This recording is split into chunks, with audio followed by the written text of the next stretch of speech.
ഇത് വളരെ ഒരു ഹാർട്ട് ടച്ചിങ് ആയിട്ടുള്ള സീനാണ്.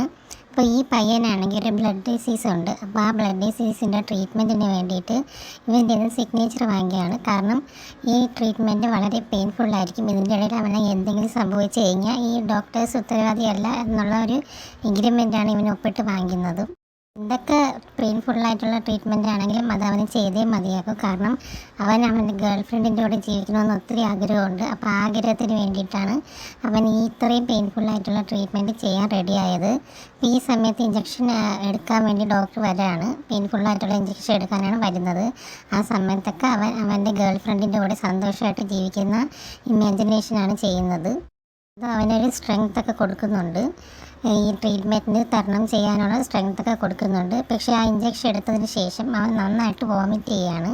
അവന് വോമിറ്റ് ഒട്ടും കൺട്രോൾ ചെയ്യാൻ പറ്റാത്ത രീതിയിൽ വോമിറ്റ് ചെയ്യണം. അവസാനം അവന് ഒട്ടും വയ്യാതാവുന്നുണ്ട്.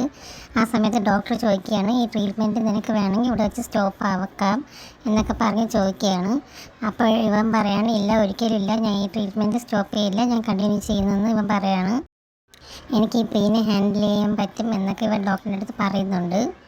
ഇവൻ എത്ര വയ്യാതാണെന്നുണ്ടെങ്കിലും ഇവൻ അവളുടെ ഗേൾ ഫ്രണ്ടിൻ്റെ കൂടെ ജീവിക്കാൻ വേണ്ടിയിട്ട് ഇവൻ ആ പെയിനൊക്കെ സഹിക്കാൻ റെഡി ആയിട്ടാണ് ഈ ട്രീറ്റ്മെൻറ്റ് സ്റ്റാർട്ട് ചെയ്തത് തന്നെ.